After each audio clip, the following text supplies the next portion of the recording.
환자분들께서 예를 들어서 이렇게 말씀 주실 때가 있어요. 오늘은 PT 1시간 했으니까 치킨 먹어도 되죠? 이렇게 답정너처럼 저한테 물어보시는 경우가 있는데, 사실은 운동 1시간보다 치킨 한 조각의 칼로리가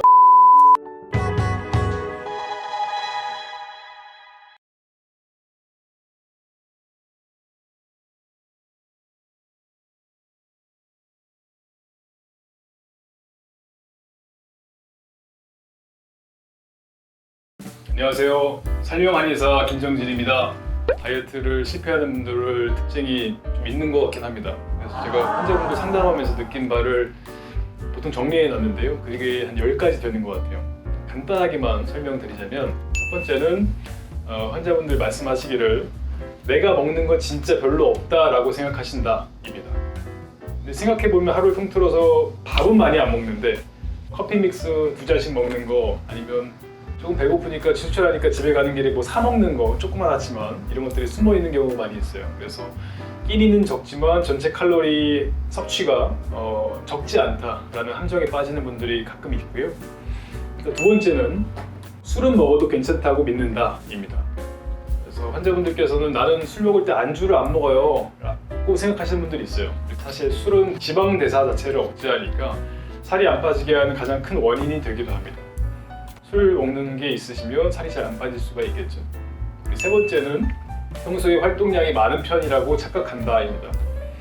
환자분들께서 보통은 근무를 하시는 분들이 있기 때문에 평소에 앉아있는 시간이 길고, 혹은 운동량이 부족하지만 나는 바쁘게 움직이는 편이야, 일할 때 여기도 갔다가 뭐 어디 했다가 설거지도 했다가 뭐 어디 했다가 하니까 움직이니까 운동하는 거 아니냐라고 생각하시는데, 사실은 생활 속에서의 바쁜 게 운동량이 많다라고 볼 수는 없거든요. 그래서 운동한다는 거는 우리가 간에 저장된 근육에 저장된 에너지원을 쓰고 지방 대사까지, 지방 연소까지 이어지는 거기 때문에 지방을 태울 수 있는 구조가 되긴 하지만, 생활 속에서 바쁜 거, 일하는 거 있다고 해서 우리가 지방 대사까지 연결되지는 않습니다. 그래서 사실은 바쁜 거랑 운동량이 많은 거 혹은 살 빠지는 거랑은 연관되지 않는다, 이렇게 보시는 게 좋습니다.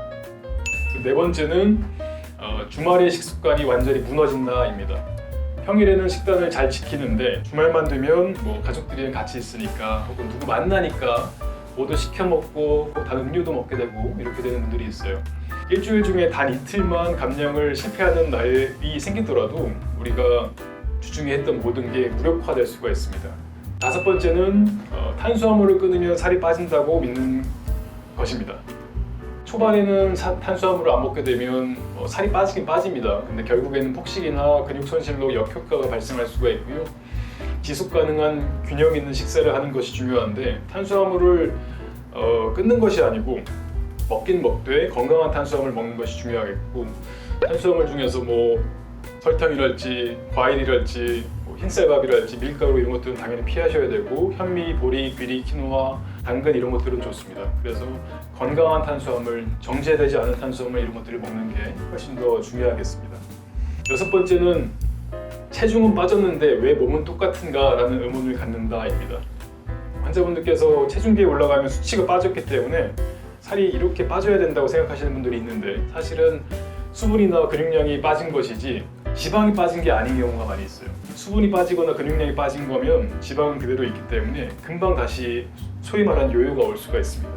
그래서 우리가 검사를 했을 때 알 수 있는 체지방률이랄지 근육량을 변경시키는 것, 체성분을 변화시키는 것까지 보지 않으면 진짜 변화는 없다, 이렇게 볼 수가 있을 겁니다.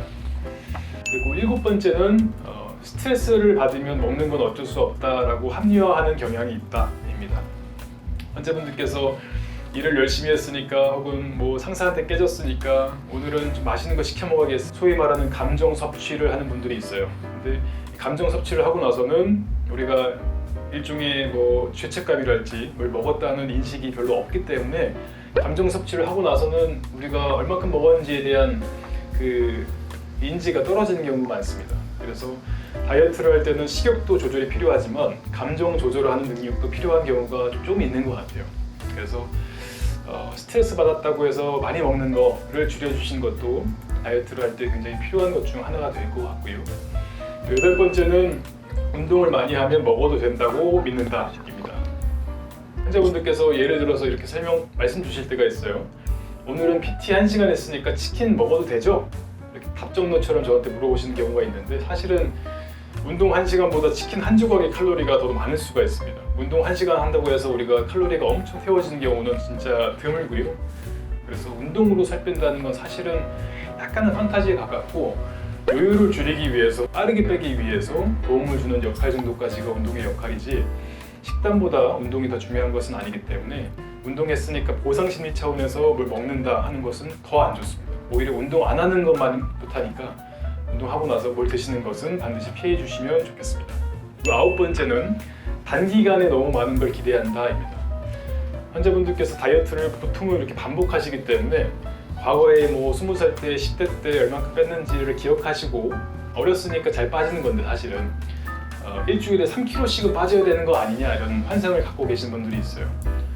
급한 목표는 지속 불가능한 식단을 갖게 되기도 하고 운동으로 과한 운동으로 이어지기도 하니까 일주일에 3kg가 아니고 내 상태, 내 체성분에 맞게 빼는 거 혹은 내가 지방이 얼만큼 있으니까 체지방률이 얼만큼이니까 얼만큼 빼야겠다는 어떤 단기적인 목표를 조금씩 채워나가시는 걸 추천드립니다. 그래서 제가 환자분들께 설명드릴 때도 집에서 체중계 올라가지 마세요 라는 말을 많이 해요. 왜냐하면 매일매일 올라가다 보면은 이게 몇백 그램밖에 차이가 안 나기 때문에 빠진다 하더라도 이게 빠지고 있는지 안 빠지고 있는지에 대한 어떤 불안감 같은 게 생기거든요. 그래서 많이 빠지면 기분 좋아서 좀 먹게 되고 적게 빠지면 기분 나빠서 좀 이렇게 의욕이 떨어지게 되고 이런 게 있기 때문에 단기간에 너무 많은 걸 기대하지 마시고 체중계에 맨날 올라가지 마시고 하던 대로 열심히 하면 된다 이렇게 설명드리고 싶습니다. 마지막은 나에게는 유독 살이 안 빠지는 체질이 있어 라고 생각한다입니다. 환자분들 중에서는 갑상선 문제나 호르몬 이상이 있기 때문에 살이 안 빠지는 분들도 있어요. 하지만 대부분 식사일지를 분석하거나 운동 얼마큼 하시는지 이렇게 들어보다 보면은 이유가 명확하게 드러나는 경우가 있습니다. 체질이 아니고 생활 속에 원인이 있는 경우가 거의 대부분이고요.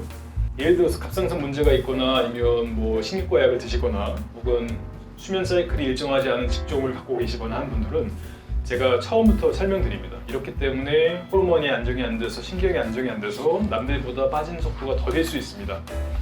그래도 하시겠어요? 이렇게 물어보는 경우도 있기도 하고요.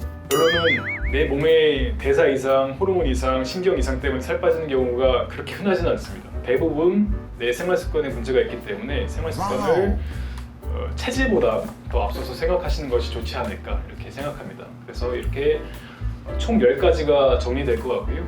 이거에 해당하시는지 한번 들여다보신 다음에 해당하시는 게 있다면 자기 객관화를 통해서 고쳐나가시는 게 더 좋지 않을까 이런 생각도 한번 해보게 됩니다. 근데 올해 다이어트하고 나서 또 내년에 다이어트 하지 않기 위해서는 다이어트를 어떻게 하는지가 굉장히 중요하니까 제가 말씀드린 것들을 잘 들여다보시고 제가 드린 숙제들을 잘 지켜주시고 하면서 내년에는 다이어트가 없게 하는 거를 목표로 해보시면 어떨까 이런 생각을 하면서 오늘 영상 마치겠습니다. 다음 영상에서 잘 찾아뵙겠습니다. 감사합니다.